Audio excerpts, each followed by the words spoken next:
सकें। आपके पास कोई भी स्टॉक है, किसी में पोजीशन ली हुई है ट्रेडिंग के हिसाब से, या आपने इन्वेस्टमेंट की हुई है, हमारे एक्सपर्ट्स की एडवाइस लेना चाहते हैं, तो आप अपने सवाल इस शो में भेज सकते हैं। सबसे पहले नोट कीजिए तरीका कैसे आप पार्टिसिपेट कर सकते हैं इस शो में। आप अपने सवाल हमें व्हाट्सएप या फिर सोशल प्लेटफॉर्म्स के थ्रू भेज सकते हैं। 7045220000 हमारा व्हाट्सएप नंबर है। इसके अलावा हमारा ये शो आप CNBC आवाज़ के हैंडल पर देख सकते हैं, और CNBC आवाज़ के हैंडल पर जाइए, आप अपने सवाल #आस्क लिखकर लिख भेजिए। तो यह है तरीका इस शो में पार्टिसिपेट करने का।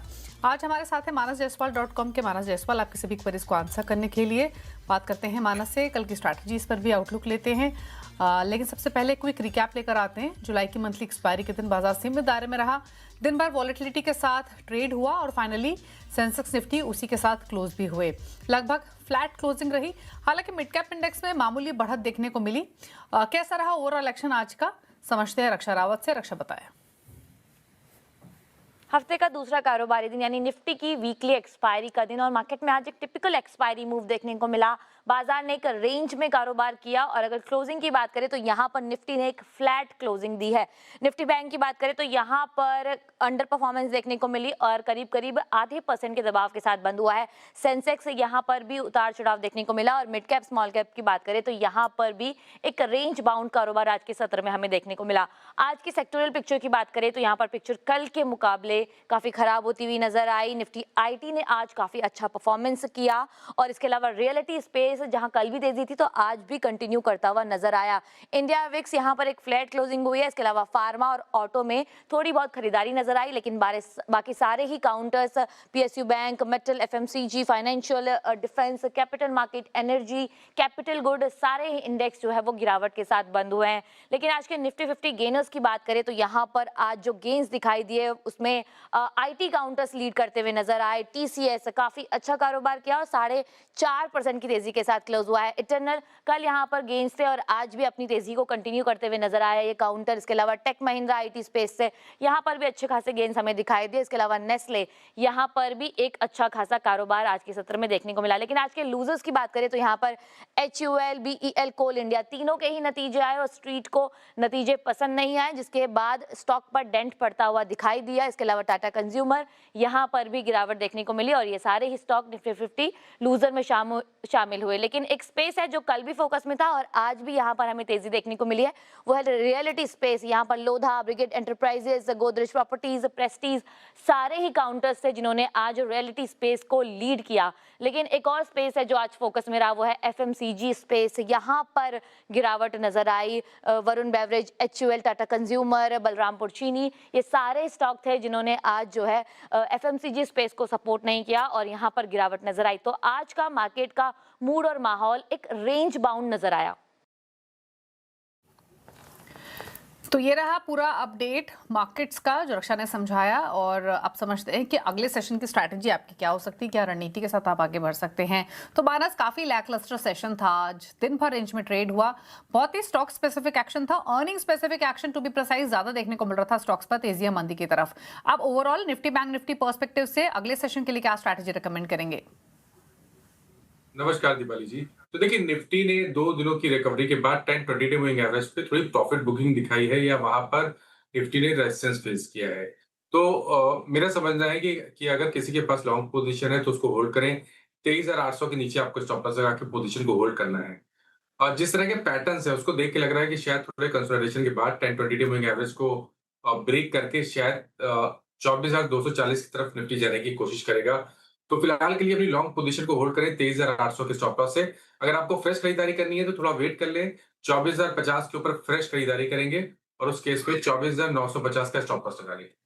बैंक निफ्टी में थोड़ी दिक्कत ज्यादा लगती है क्योंकि वहां पर 10-20 डे मूविंग एवरेज पे लगातार बैंक निफ्टी रेजिस्टेंस फेस कर रहा है। आई थिंक बैंक निफ्टी में खरीदारी तभी करनी चाहिए जब बैंक निफ्टी 57,200 के ऊपर निकले। उसके ऊपर निकलेगा तो कम से कम 1,000 पॉइंट की तेजी देखने को मिलेगी। अभी के लिए खरीदारी नहीं करनी चाहिए बैंक निफ्टी में। स्टॉक स्पेसिफिक अप्रोच क्या रहेगी मानस? तो देखिए, 2 रिकमेंडेशन है, दोनों लॉन्ग साइड पे है। TVS मोटर्स पे खरीदारी करनी है जहां पर हाई टॉप हायर बॉटम पहले से बन रहे थे। आज हमने फ्रेश ब्रेकआउट चार्ट्स पे देखा है तो यहाँ पर खरीदारी करनी चाहिए। 3950 के स्टॉप लॉस लगाएंगे। 4100 तक के टारगेट्स पॉसिबल है। दूसरा स्टॉक मैरिको का है। देखिए, पूरा FMCG आज बहुत बहुत ही बढ़िया प्ले कर रहा था और मैरिको जहां पर एक फ्लैग पैटर्न का ब्रेकआउट है, यहाँ पर आप खरीदारी अभी भी कर सकते हैं। आपके जो स्टॉप लॉसेस हैं वो 859 के रहेंगे और टारगेट 930 रुपए के रहेंगे। तो ये रही ट्रेडिंग स्ट्रैटेजीज आपके लिए। अकॉर्डिंगली आप ट्रेड लेना चाहें तो ले सकते हैं। मैरिको बाय करें 930 के टारगेट के लिए, 859 का स्टॉप लॉस। टीवीएस मोटर्स तो कंसिस्टेंट स्ट्रेंथ में रहा ही अर्निंग्स से पहले और अर्निंग्स के बाद भी, और अब तो वैसे ही फोकस में रहेगा क्योंकि 31 को सेल्स नंबर्स भी आएंगे जुलाई के, तो ये पूरा वीक ही काफी एक्साइटिंग रह सकता है। टीवीएस मोटर्स 4100 के लक्ष्य के लिए खरीदे, 3950 का स्टॉप लॉस आपको मेंटेन करना है। चलिए बात करते हैं व्यूअर्स से। पहली व्यूअर खुश सोनी अहमदाबाद से कनेक्टेड है। खुश, नमस्कार, बताइए क्या सवाल है आपका। जी, नमस्कार दीपाली जी। मेरा सवाल ये है, मैंने अभी शॉर्ट टर्म के लिए वरुण बेवरेजेस बाय किए हैं। 1200 शेयर्स मेरे पास है, 460 460 के प्राइस पे, और आज रिजल्ट आने के बाद बहुत अनएक्सपेक्टेड गिरावट देखने को मिली है। तो क्या करना चाहिए, क्या राय रहेगी? पूछ लेते हैं क्या राय रहेगी। वरुण बेवरेजेस 460 की बाइंग है, 30 रुपए नीचे ऑलरेडी इनके परचेजिंग प्राइस के, क्या सजेशन? देखिए, व्यू तो पहले से ही निगेटिव था क्योंकि lower top lower bottom chart से बन रहे थे। अभी कुछ हफ्ते पहले ही स्टॉक ने अपने 200 डे मूविंग एवरेज को ब्रेक किया था। आज की गिरावट के बाद आप उम्मीद कर सकते हैं कि गिरावट बढ़ेगी, करीब 380 रुपए तक के प्राइस नीचे की तरफ बीपीएल दिखा सकता है। मेरी राय में कभी भी कोई उछाल मिले तो यहाँ पर लॉन्ग पोजीशन से निकलना है और वापस खरीदारी करेंगे। अगर ये 470 475 के ऊपर सस्टेन करेगा तो वापस लॉन्ग पोजीशन बनाएंगे, लेकिन अभी का ट्रेंड निगेटिव है, इसलिए उछाल पे निकलने की कोशिश करनी है। ओके, बात करते हैं अगले व्यूअर से। राजेश कुमार तिवारी छपरा से कनेक्टेड है। राजेश जी नमस्कार, बताइए क्या सवाल है आपका। जी नमस्ते, मेरा सवाल है कि हमने वेदांता से 303 के भाव पर 100 शेयर लिए हैं और न्यू इंडिया से 211 के भाव पर लिए हैं। ओके, आपने दूसरा स्टॉक कौन सा बताया? न्यू इंडिया एश्योरेंस और एक वेदांता है। वेदांता 303 में बाइंग आपकी वेदांता की, न्यू इंडिया एश्योरेंस में 211। क्या होराइजन है आपका? हम तो शॉर्ट टर्म के लिए ही लिए थे। ठीक है, शॉर्ट टर्म के लिए लिया था, बट क्योंकि लॉस की पोजीशंस हो गई तो इसलिए होल्ड कर रहे हैं। क्या सजेशन? देखिए, वेदांता में आपकी अप्रोच कॉशियस रहेगी। ध्यान रखें, यहाँ पर लोअर टॉप लोअर और बॉटम के साथ स्टॉक अपने 20 डे मूविंग एवरेज के नीचे ट्रेड कर रहा है। एक सपोर्ट जरूर है 200 डे मूविंग एवरेज के आसपास, लेकिन अगर 200 डे मूविंग एवरेज ब्रेक हो गए, 245 के नीचे फिसला, तो फिर गिरावट बढ़ेगी। उस केस में 220 तक के प्राइस भी देखने को मिल सकते हैं। यहाँ पर जरूर से आपको स्टॉप लॉस लगाना है 244 का। दूसरा स्टॉक मैं भूल गया, एक बार रिपीट कर दीजिए। न्यू इंडिया एश्योरेंस या 211 की बाइंग है। ओके, तो देखिए ट्रेंड तो यहाँ पर भी नेगेटिव है। कल ही स्टॉक ने 200 डे मूविंग एवरेज को ब्रेक किया था। मेरे ख्याल से यहाँ पर भी कभी भी कोई उछाल मिले तो लॉन्ग पोजीशन से निकलना है, क्योंकि जिस तरह के पैटर्न्स है उसको देख के लग रहा है कि शायद स्टॉक 145 की तरफ जाने की कोशिश करेगा। कोई छोटा मोटा बाउंस बैक मिले 168 से 170 की रेंज में, तो वहां पर लॉन्ग पोजीशन से निकले और फ्रेश खरीदारी 180 रुपए के ऊपर करें। ओके, अनुपम अग्रवाल से बात करते हैं, जयपुर से कनेक्टेड हैं। अनुपम नमस्कार, बताएं अपना सवाल। नमस्ते मैडम। मैडम मेरा सवाल ये है कि मेरे पास में L&T के 1500 शेयर हैं, जिनको मैं 1 से 1.5 साल हो गए मुझे खरीदे हुए, और किसी टाइम पे मुझे इसमें 12-13 लाख रुपए का अच्छा खासा प्रॉफिट था। मैडम पिछले 6 महीने से ये प्रॉफिट घटते घटते घटते 3 से 4 लाख रुपए का रह गया है। क्या मुझे इस लेवल पे कुछ बाय करना चाहिए, एडिशन करना चाहिए, या मुझे एग्जिट कर लेना चाहिए? वैसे आज L&T के Q1 के रिजल्ट भी थे, आई डोंट नो कि क्या हुआ है, तो आपकी क्या राय है इस बारे में? पूछ लेते हैं। L&T पर क्या राय रहेगी? 352 का इनको मुनाफा हो रहा है, बट डेफिनेटली इनका मुनाफा कम हो गया है क्योंकि 3480 पे इन्होंने खरीदा। सवाल सिंपल है, यहाँ और खरीद लें या इस मुनाफे को बुक कर लें? देखिए, दो ऑप्शन है, या तो कोई रिकवरी देखने को मिले और 3925 के आसपास स्टॉक आए तो वहां पर लॉन्ग पोजीशन से निकल जाए, अपने प्रॉफिट बुक कर लें और वेट करें एक ब्रेकआउट का। अगर स्टॉक 4200 के ऊपर निकले तो वापस एंट्री करें, क्योंकि 4200 के ऊपर निकलेगा तो फिर मेरा समझना ये है कि उसके ऊपर 800 रुपए तक की रैली स्टॉक दिखा देगा। तो एक ऑप्शन तो ये है। दूसरा ऑप्शन ये है कि जिस तरह से आपने पेशेंस दिखाया है उसी तरह पेशेंस में बने रहिए। 3300 रुपए का आपको स्टॉप लॉस लगाना है, टाइम फ्रेम करीब 1-1.5 साल का रखना है और आपको टारगेट सेट करने हैं 4500 के। ओके, तो ये राय दी गई है आपको। L&T पर होल्ड कीजिए 4500 के लाइकली टारगेट्स के लिए। बात करते हैं दिशा जैन से, आगरा से कनेक्टेड है। दिशा नमस्कार, पूछिए अपना सवाल। नमस्कार ma'am.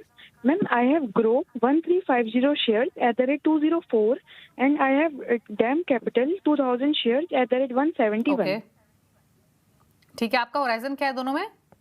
Ma'am short term. Okay, short term का व्यू है, क्या करना चाहिए इनको? ग्रो 204 की बाइंग है, डैम कैपिटल 171 की। देखिए, शॉर्ट टर्म चार्ट्स ग्रो के वीक लगते हैं। Stock lower top lower bottom बना रहा है। आज ही स्टॉक ने अपने 50 डे मूविंग एवरेज को ब्रेक किया है। अब अगर ये 192 के नीचे जाता है तो फिर गिरावट बढ़ेगी। उस केस में 175 तक के लेवल्स नीचे स्टॉक दिखा सकता है। मेरी राय में 192 का स्टॉप लॉस जरूर से लगाएं। 192 के नीचे जाए तो लॉन्ग पोजीशन से आपको निकलना पड़ेगा। डैम कैपिटल में भी हाई लेवल पे सेलिंग प्रेशर है। यहाँ पर भी अगर आप देखें तो एक स्तर है 150 रुपए का। अगर 150 रुपए के नीचे जाएगा तो गिरावट में 135 रुपए तक के प्राइस देखने को मिल सकते हैं। तो शॉर्ट टर्म की पोजीशन है तो 150 का स्टॉप लॉस यहाँ पर भी आपको लगाना जरूरी है। ठीक है, तो ये राय आपको दी गई है डैम कैपिटल पर। ब्रजेश से बात करते हैं अब, सवाल पूछने के लिए कनेक्टेड है। ब्रजेश नमस्कार, कहाँ से बात कर रहे हैं आप? नमस्कार मैडम, मैं वेस्ट बंगाल से बात कर रहा हूँ। मैडम, मेरे पास 2 शेयर हैं। एक आइनॉक्सी विंड के हैं सर मैडम, 95.75 से बाइंग है मेरा, 1500 quantity. Okay, 1500 quantity INOX wind की, 90 की बाइंग है, 14 रुपए नीचे है। दूसरा तो देखिए यहाँ पर दूसरा स्टॉक कौन सा है वो भी बताइए। NTPC। एनटीपीसी में बताइए प्लीज, किस लेवल की बाइंग है आपकी? मैडम 398 का। कौन सा बताइए। अच्छा, एनटीपीसी में 398 और आइनॉक्स विंड में 90, दोनों इनके भाव से नीचे है, क्या सजेशन रहेगा? देखिए, आइनॉक्स विंड में एक बॉटम बना था मार्च के मंथ में, मेरे ख्याल से 72 रुपीज के आसपास। और उसके बाद स्टॉक ने रिकवरी दिखाई थी। 75 का वो बॉटम था। उसके बाद रिकवरी में स्टॉक ने अपने 100 डे मूविंग एवरेज को टेस्ट किया, लेकिन उसके ऊपर सस्टेन नहीं हो पाया। वापस ट्रेंड नेगेटिव हुआ, लोअर टॉप लोअर बॉटम बन रहे हैं। आपके पास जो पोजीशन है वहां पर 74 का स्टॉप लॉस जरूर से लगाएं। अगर वो लेवल ब्रेक होंगे तो स्टॉक 60 रुपए तक के लेवल्स को टेस्ट कर सकता है। तो ट्रेंड नेगेटिव है। 75 का स्टॉप लॉस 74 का स्टॉप लॉस जरूर से लगाना है। एनटीपीसी में भी मेरा समझना है कि ट्रेंड नेगेटिव ही है, क्योंकि यहाँ पर भी lower tops lower bottoms clearly दिख रहे हैं। एक सपोर्ट है यहाँ पर 335 रुपए पे। अगर आप 335 का स्टॉप लॉस लगा सकते हैं तो पोजीशन को होल्ड करें, 335 का स्टॉप लॉस लगा लें। लेकिन ये ध्यान रखें, ट्रेंड पॉजिटिव तभी होगा जब स्टॉक 360 रुपए के ऊपर निकलेगा। ओके, तो ये राय आपको दी गई है एनटीपीसी पे, अकॉर्डिंगली स्ट्रैटेजी बना सकते हैं। आलोक है अगले व्यूअर हमारे साथ सवाल पूछने के लिए। आलोक नमस्कार, बताइए क्या सवाल है आपका? हाँ नमस्कार मैम, मेरा सवाल ये है कि सीजी पावर मैंने लिया है 949 पे, 350 शेयर है हमारे पास, और इसका मेरा लॉन्ग टर्म हॉराइजन है 2 इयर्स प्लस, मैंने 2 साल तक तो रखना है मिनिमम। तो इसमें क्या अभी जैसे मार्केट गिरा हुआ है, इसमें इसका प्राइस कम हुआ, तो क्या इसको और मैं लूं या इसको क्या करना है? ओके, पूछ लेते हैं। क्या सजेशन रहेगा सीजी पार के लिए? और लेने का भी सोच रहे हैं। 949 इनका खरीदारी का प्राइस है, 844 पर। हालांकि अच्छा मोमेंटम के बाद थोड़ी प्रॉफिट टेकिंग मार्केट के साथ स्टॉक में देखने को मिली है, बट क्या सलाह रहेगी? देखिए, आई थिंक 2 मंथ पहले स्टॉक ने एक ब्रेकआउट दिखाया था, जब अपने जो प्रीवियस हाई था 885 उसको ब्रेक किया था। उसके बाद 975 के हाइज बने, वहां पर कुछ प्रॉफिट बुकिंग देखने को मिल रही है। अभी तक का जो लॉन्ग टर्म ट्रेंड है वो बुलिश बना हुआ है। अगर आप स्टॉप लॉस लगा सकते हैं 750 रुपए का, तो पोजीशन को आप इस टाइम पे बढ़ा भी सकते हैं, ऐड कर सकते हैं, लेकिन आपको 750 का स्टॉप लॉस जरूर से लगाना है। ओवरऑल ट्रेंड पॉजिटिव है, लॉन्ग टर्म चार्ट्स अच्छे लगते हैं। शायद जब भी स्टॉक में वापस रैली शुरू होगी तो आपको 1050 तक के लेवल्स भी देखने को मिल सकते हैं। तो आप इस गिरावट पे खरीदारी कर सकते हैं, लेकिन जरूर से 750 का स्टॉप लॉस लगा लें। ओके, बात करते हैं अब अविक सुतार से। अविक नमस्कार, बताइए क्या सवाल है आपका? नमस्ते मैम। मेरा 2 स्टॉक है, एक केपीआईटी और जोमेटो। तो केपीआईटी मैंने 1191 में एवरेज किया है, अभी 2 साल से मैं होल्ड किया हुआ हूँ, तो इन टोटल 55 क्वांटिटी है। तो मैं लॉन्ग टर्म के लिए इन्वेस्ट किया हूँ इसमें, लेकिन मैं और भी 2-3-5 साल तक रख सकता हूँ। जस्ट अभी तो ये गिर रहा है, तो अभी क्या करना चाहिए कि इसको बेच देना चाहिए या एवरेज करना चाहिए? ये KPIT में मेरा सवाल रहेगा। और दूसरा जो स्टॉक है जोमेटो, वो मैंने 184 के बाइंग पे लिया था 250 क्वांटिटी। तो फिलहाल मैं इसमें प्रॉफिट में हूँ, बट इसको भी मैं लॉन्ग टर्म इन्वेस्टमेंट के तरफ से देख रहा हूँ। तो इसको मुझे क्या एवरेज और करना चाहिए या प्रॉफिट बुक करना चाहिए? तो ये दोनों सवाल हैं। ओके, क्या करना चाहिए इटर्नल और KPIT टेक दोनों पर, मानस? देखिए, KPIT में जो मीडियम या लॉन्ग टर्म ट्रेंड है वो अभी तक पॉजिटिव नहीं हुआ है, लेकिन शॉर्ट टर्म चार्ट्स पे स्ट्रेंथ लग रही है। जब इतना वेट कर लिए तो थोड़ा वेट और कर लें। एक स्टॉप लॉस लगा लें 540 का, 540 के स्टॉप लॉस से पोजीशन को होल्ड करें। आपको छोटे छोटे स्टेप लेने पड़ेंगे। फिलहाल के लिए आपको 710 को टारगेट करना है। 710 पे देखेंगे कि अगर वहां सस्टेन होगा तो फिर नया टारगेट 850 रुपए का होगा। बट क्योंकि इतना वेट कर लिया है और काफी लॉस है, तो एक स्टॉप लॉस लगा के रखें 540 का। उसके नीचे जाए तो आपको श्योरली निकलना ही पड़ेगा, वही बेहतर स्ट्रेटजी रहेगी। इटर्नल की जहां तक बात है, देखिए इटर्नल का व्यू बहुत पॉजिटिव है। अगर आप मीडियम टर्म के लिए आप बने रहना चाहते हैं तो बिल्कुल इटर्नल में बने रहिए, क्योंकि जो मीडियम टर्म चार्ट्स हैं वो तो कहते हैं कि स्टॉक 350 या 370 रुपए तक के प्राइस दिखा सकता है। तो यहाँ पर बने रहें। स्टॉप लॉस का आपको 264 के नीचे लगा के रखना है। ओके, ठीक है, तो ये सलाह रही आपके लिए। क्या दोनों स्टॉक्स पर आपके लिए राय दी गई है? राकेश मेहता से बात करते हैं, रतलाम से कनेक्टेड है। राकेश नमस्कार, पूछिए अपना सवाल। नमस्कार मैडम, मेरे पास में MMTC के 2200 शेयर 115 रुपए पे लिए हुए हैं मैडम। हेलो, और आपका नजरिया क्या है इसमें? लॉन्ग टर्म का है मैडम। ठीक है, लॉन्ग टर्म व्यू है। MMTC 115 की बाइंग है, आधा हो चुका है इनके भाव से, तो इनफैक्ट उससे ज्यादा ही नुकसान हो रहा है, 54 रुपए के आसपास का। क्या करना चाहिए? देखिए, पिछले एक साल से स्टॉक में कुछ खास हुआ तो है नहीं, क्योंकि 80 रुपए पे स्टॉक रेजिस्टेंस फेस कर रहा है, नीचे 50 रुपए पे सपोर्ट है। तो अगर आप बने रहना चाहते हैं तो 50 रुपए का स्टॉप लॉस लगा लें। मेरे लिए अगर आप देखें तो मेरे हिसाब से, क्योंकि यहाँ पर कंसोलिडेशन है, तो एक बार उछाल पे 70 रुपए के आसपास निकल जाए और फ्रेश खरीदारी 80 रुपए के ऊपर करें, उससे पहले ना करें। ठीक है, शैलेंद्र सिंह है अलवर से। शैलेंद्र जी नमस्कार, बताइए सवाल। जी नमस्कार मैम। सर नमस्कार सर, मेरे पास में HDFC के शेयर हैं बैंक के, 115 शेयर क्वांटिटी है, प्राइस है 817 रुपए 35 पैसे का। अब इसको एवरेज करूं या होल्ड करूं? ओके, और दूसरा सर एवरेज अडानी पावर का है मैम, एवरेज है 46 रुपी 36 पैसे है, और मैं इसमें पहले प्रॉफिट बुक कर चुका हूं ऑलरेडी 200 शेयर्स का। तो अभी इसमें होल्ड बने रहने है, क्या करना है मैम? ठीक है, अदानी पार और साथ ही HDFC बैंक ऐड भी कर सकते हैं। 817 की बाइंग उन्होंने HDFC बैंक बताई, अदानी पार 208 पर 8 पर बंद हुआ। क्या राय रहेगी मानस? देखिए, HDFC बैंक हाई लेवल पे सस्टेन नहीं हो पा रहा है, लेकिन निकलने के लिए करंट लेवल्स पे इसलिए नहीं बोलेंगे क्योंकि एक बहुत ही स्ट्रॉन्ग सपोर्ट है 720 के आसपास, 720 के आसपास, तो उसके आसपास ट्रेड कर रहा है।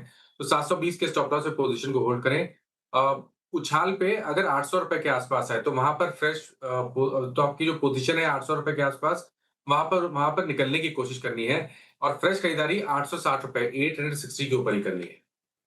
अदानी पार की जहां तक बात है, यहाँ पर आप पोजीशन को होल्ड करें, क्योंकि जो medium to long term chart है वो अच्छे लगते हैं। अगर आप 6 से 8 महीने के लिए पोजीशन को होल्ड कर सकते हैं तो 180 रुपए के स्टॉप लॉस से पोजीशन को होल्ड करें। ओवरऑल ट्रेंड पॉजिटिव लगता है और स्टॉक इस बार 230 रुपए के ऊपर निकलेगा तो 280 या 290 के लेवल्स को दिखा देगा। ओके, तो ये रही आपके लिए अदानी पार पर। रुक रहे इसी के साथ एक ब्रेक के लिए, जल्द वापस आएंगे, लेंगे कुछ और सवालों को। आप देखते रहिए CNBC आवाज।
देख रहे हैं सीएनबीसी आवाज और मानस हमारे साथ बने हुए क्वेरीज को आंसर करने के लिए अशोक कुमार अगले व्यूअर भिलाई से कनेक्टेड हैं। अशोक जी नमस्कार, बताइए क्या सवाल है आपका।